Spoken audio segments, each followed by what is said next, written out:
vous êtes de plus en plus nombreux à nous suivre et à participer à l'évolution de la chaîne Afrique N24, et sincèrement nous tenions à vous en remercier. Nous lisons tous vos commentaires qui enrichissent le débat et vraiment nous vous demandons de nous soutenir, en aimant les vidéos pour une large diffusion, et pour continuer à avoir une ligne éditoriale indépendante, et vous proposer de nouvelles émissions toujours de plus en plus enrichissantes. Ne restons pas passifs, soyons actifs.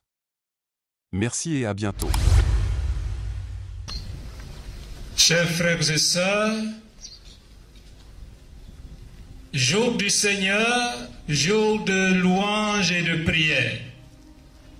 Ce matin, de tous les horizons, nous voici rassemblés dans une célébration unique pour vivre la solennité de la Sainte Trinité et la clôture de la 123e Assemblée plénière de la Conférence des évêques catholiques de Côte d'Ivoire. En communion avec mes frères dans l'épiscopat, je salue la mobilisation exemplaire du peuple de Dieu dans toutes ses composantes. Selon Saint Jean, ce Dieu dont nous sommes le peuple est amour. 1 Jean 4, verset 8. La solennité de la Sainte Trinité est donc pour nous la célébration de l'amour de Dieu manifesté en Jésus-Christ. Aussi voudrais-je, à ce niveau de mon exhortation, laisser, ou mieux, faire parler les textes bibliques et ce sous le rapport entre foi et raison. Déjà dans la première lecture, Dieu se révèle à son peuple comme celui qui est tendre, miséricordieux, lent à la colère, plein d'amour et de fidélité. Et cette manifestation divine a lieu sur le mont Sinaï, oui, une montagne. L'heure n'est donc pas déjà là pour les vrais adorateurs d'adorer le Père partout en esprit et en vérité. Dans l'Évangile, en Jean 3, versets 13 à 18, il est question de l'amour infini de Dieu pour le monde. Oui, Saint Jean a les mots justes quand il dit « Dieu a tant aimé le monde qu'il lui a donné son Fils unique. Ainsi, tout homme qui croit en lui ne périra pas, mais il obtiendra la vie éternelle. » Et cette vie éternelle consiste à connaître le seul vrai Dieu et celui qu'il a envoyé, Jésus-Christ. Jean 17, 3. Toutefois, ce monde tant aimé de Dieu, vu sous l'angle du bien et du mal, est à la fois quelque chose de séduisant et de répugnant, c'est-à-dire opposé à Dieu et au Christ. À ce niveau, Jésus dit à ses disciples, « Dans le monde, vous aurez à souffrir, mais courage, j'ai vaincu le monde. » Jean 16, 33. Oui, Jésus est vainqueur du monde des ténèbres. Et sa victoire est aussi notre victoire, car Dieu l'a envoyé dans le monde, non pas pour juger le monde, mais pour que par lui, le monde soit sauvé. Et le salut en Jésus-Christ se veut intégral, total, oui, à la fois spirituel et matériel.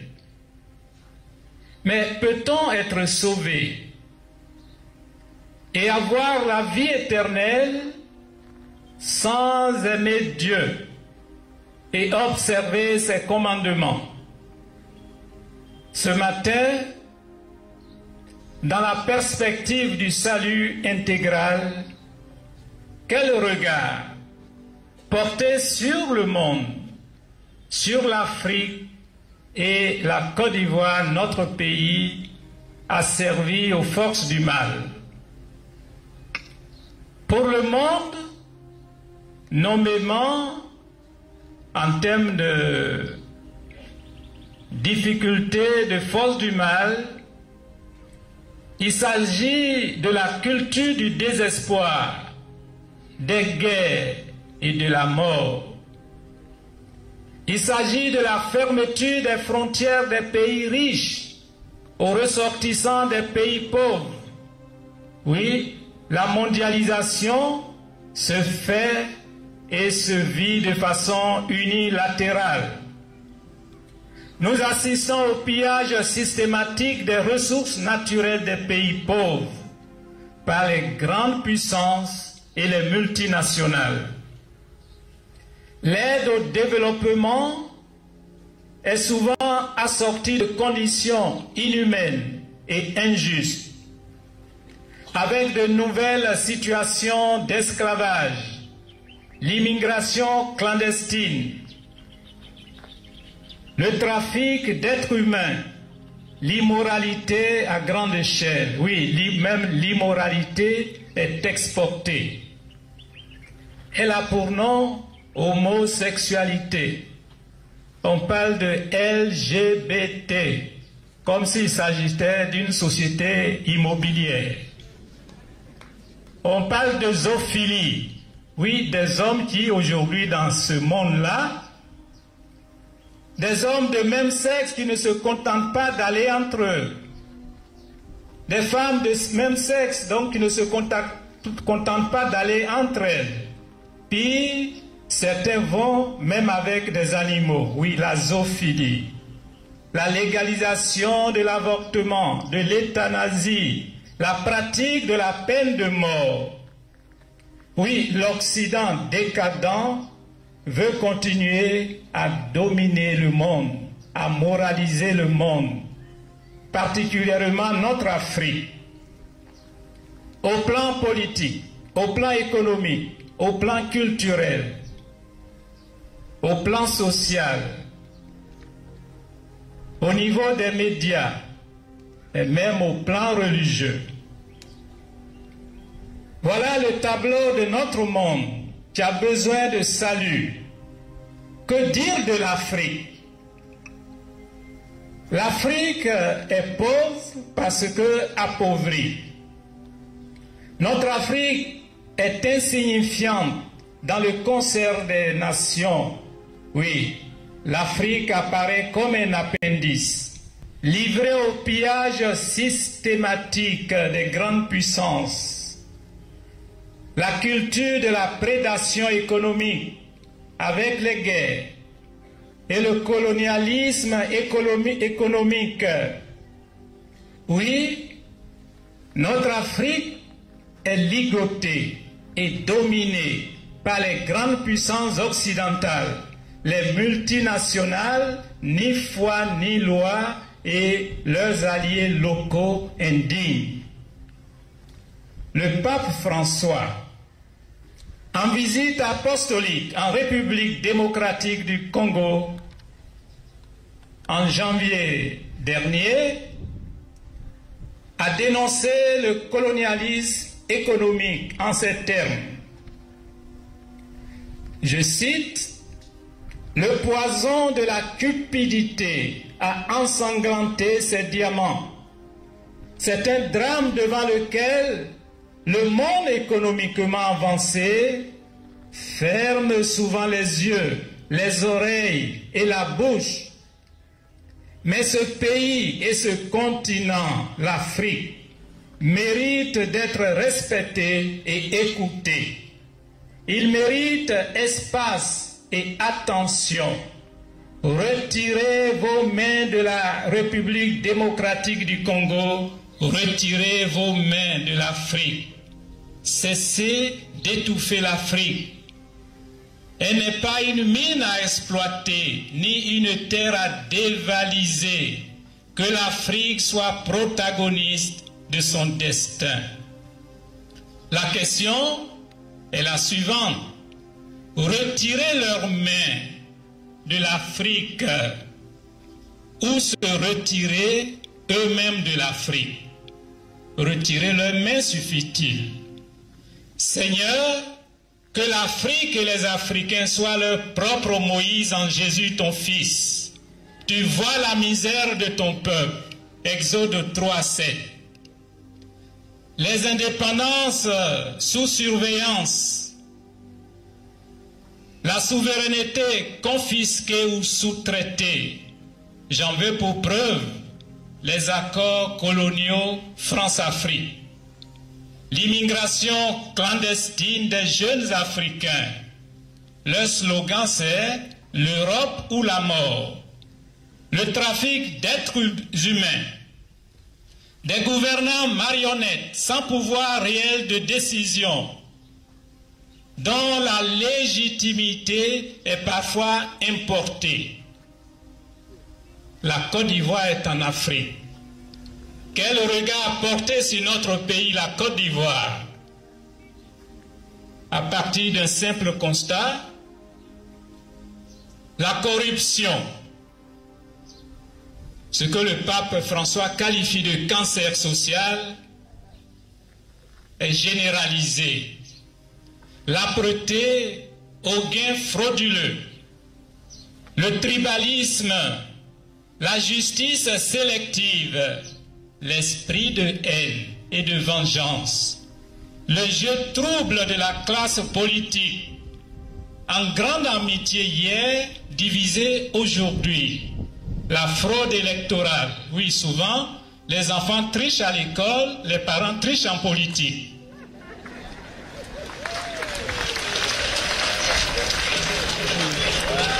Nous notons l'arrogance, le mensonge, la violence et les crimes. Oui, les crimes, sous toutes les formes, même en mode silencieux. Le développement effectué en morceaux choisis, en reconnaissance aux militants dociles ou en représailles aux localités insoumises.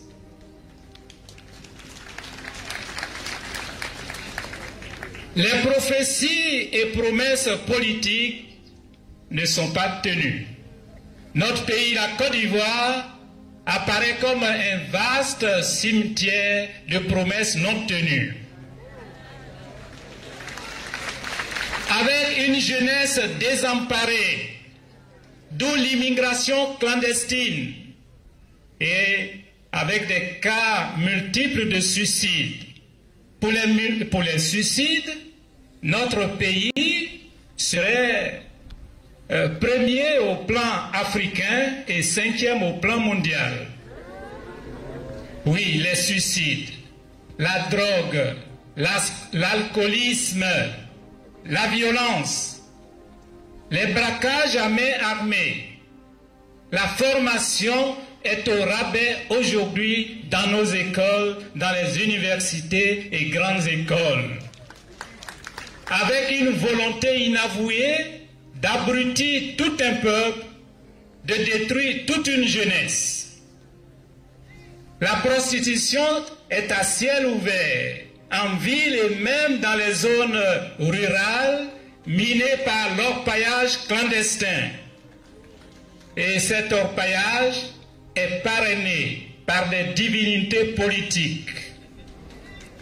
À qui profite la croissance économique tant chantée en chœur? L'économie ivoirienne serait l'une des plus performantes au monde, dit-on. Quel monde? Le monde réel ou dans le monde invisible? Les populations sont attristées. Nous assistons à une vraie paupérisation des zones rurales, avec les produits agricoles mal rémunérés. L'appel à la paix et à la réconciliation, cet appel n'a jamais été sincère. Parce que la plupart du temps, ceux qui nous parlent de paix se promènent en gilet anti-balles.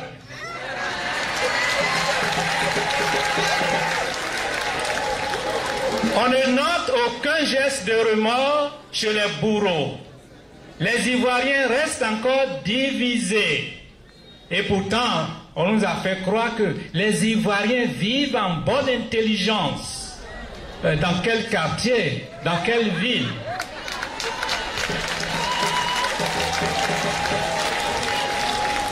Oui, les Ivoiriens restent encore divisés. Le climat sociopolitique est suffocant. D'où un ministère en charge de la réconciliation. Le peuple est constamment humilié et pris en otage. Nous vivons une démocratie armée.